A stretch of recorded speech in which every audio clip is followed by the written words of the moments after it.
오늘도 코로나 상황부터 알아봅니다. 신규 확진자는 707명입니다.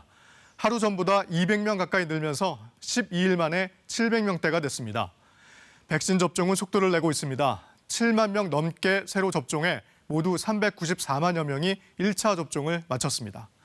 2차 접종도 9만 명 이상 추가돼 194만 명을 넘었습니다. 정부가 이런 백신 접종 속도를 더 끌어올리기 위해 오늘 백신 접종 혜택을 발표했습니다. 백신을 한 번만 맞아도 당장 다음 달부터 가족들과 더 여럿이 모일 수 있고 7월부터는 야외에서 마스크를 벗어도 됩니다. 첫 소식 김도영 기자가 전해드립니다. 현재 직계가족은 8명까지만 모임이 허용됩니다. 하지만 다음 달부터 백신을 한 번이라도 맞은 사람은 인원에서 제외합니다. 예를 들어 가족 중 할아버지, 할머니 2명이 접종했다면 이 두 사람의 인원 제한 범위인 8명을 더해 모두 10명이 모일 수 있습니다.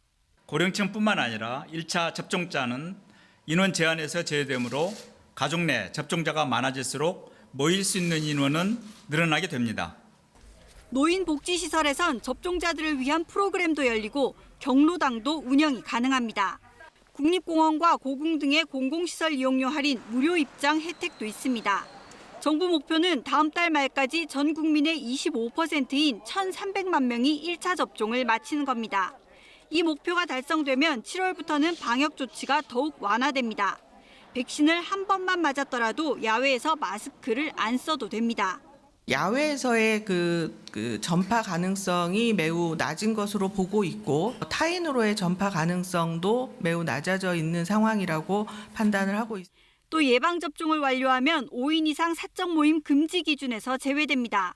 식당과 카페 등은 1차 접종자는 실외, 2차 접종자는 실내외 모두 인원 제한에 상관없이 이용할 수 있습니다. 예배와 미사, 법회 등 대면 종교 활동도 인원 기준에서 빠지게 됩니다. 국민 70%가 1차 접종을 마치는 9월 말 이후엔 거리 두기와 방역 수칙이 대폭 완화될 것으로 보입니다. 집단 면역이 달성되는 시점에서는 실내에서의 마스크 착용 완화도 검토하게 될 것입니다.